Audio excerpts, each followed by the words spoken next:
नमस्कार।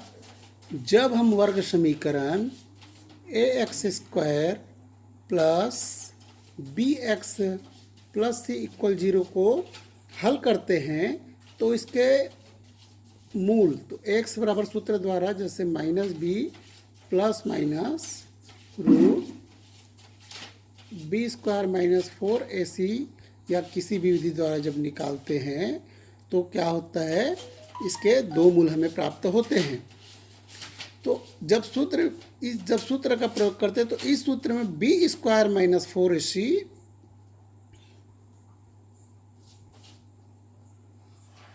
को विविक्तिकर या विभेदक कहा जाता है। इसे डी से प्रदर्शित किया जाता है। तो इसे विविक्तिकर और विभेदक क्यों कहा जाता है? क्योंकि यह मूलों के द्विघात समीकरण या वर्ग समीकरण के दोनों हल के बीच में विभेद करता है, और जब इसका मान शून्य होता है तब दोनों हल बराबर होता है।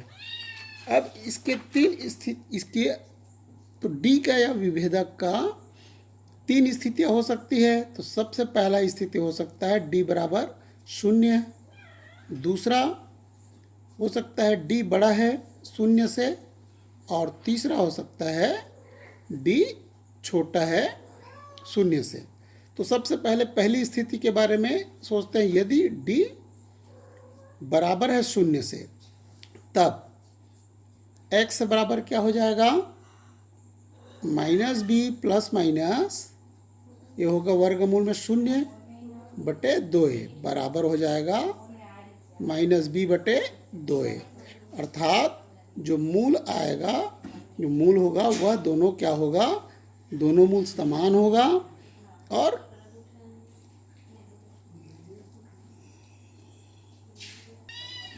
वास्तविक संख्याएं होगी।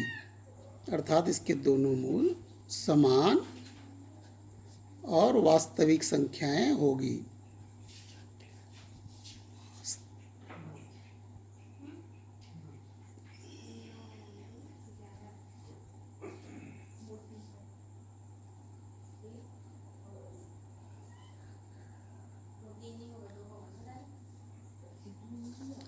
अब दूसरी स्थिति के बारे में सोचते हैं। तो d बड़ा है 0 से, अर्थात यह जो विभेदक है यह बी स्क्वायर माइनस 4ac का मान धनात्मक होगा।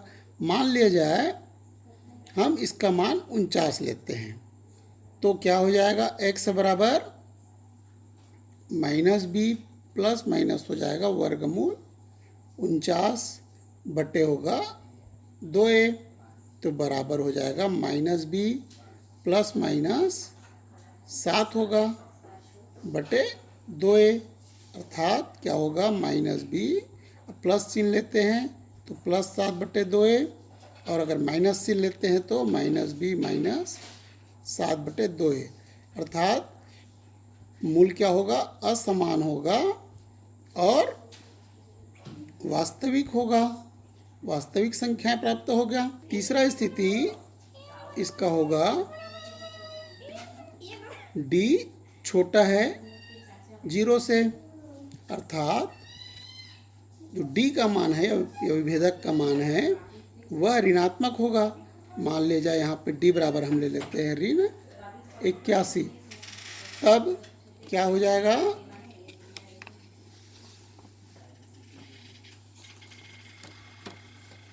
ये हो जाएगा x बराबर माइनस बी प्लस माइनस वर्गमूल 81 बटे 2a। अब ऋणात्मक चिन्ह का वर्गमूल नहीं निकाला जा सकता है, अतः x का मान हो जाएगा धन चिन्ह लेने पर वर्गमूल ऋण 81 बटे 2a, तथा ऋण चिन्ह लेने पर क्या हो जाएगा, ऋण भी ऋण वर्गमूल 81 बटे 2a। अर्थात जो मूल आएगा इसका ये हो जाएगा असमान और काल्पनिक होगा, असमान और काल्पनिक होगा। अब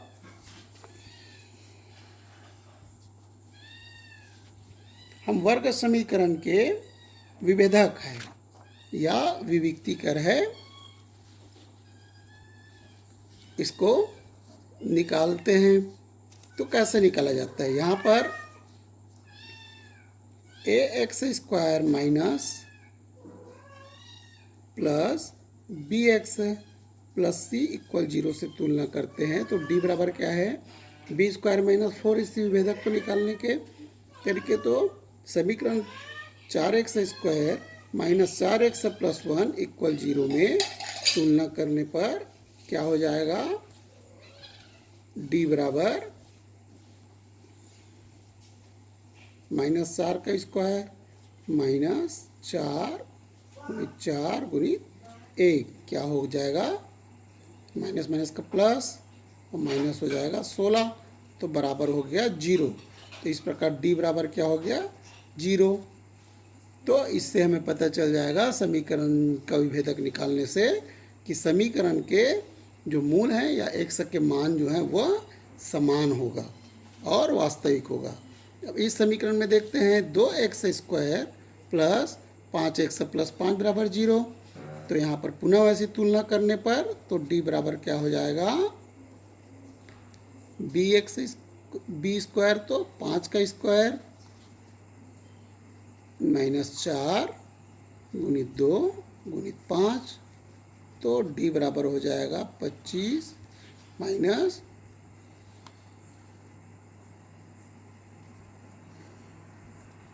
40, तो ये हो जाएगा -15। इस प्रकार से d का मान ऋणात्मक आया। तो हमने इसके पूर्व में d की 3 स्थितियों के बारे में चर्चा किया। d का मान 3 स्थितियों में से क्या हो जाएगा? d = जब 0 होता है तो मान समान होता है और वास्तविक संख्या मिलता है। d का मान जब 0 से बड़ा होता है या धनात्मक रहता है तब जो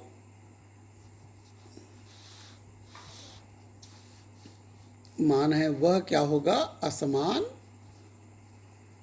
होगा और वास्तविक होगा। और जब d का मान ऋणात्मक होता है तब असमान और काल्पनिक होगा। इस प्रकार से आपको वर्ग समीकरण के विभेदक का विविक्ति करके द्वारा आप जान सकते हैं कि मूलों का मान किस प्रकार से आएगा। यह अब अच्छे से आपको समझ में आ गया होगा। धन्यवाद।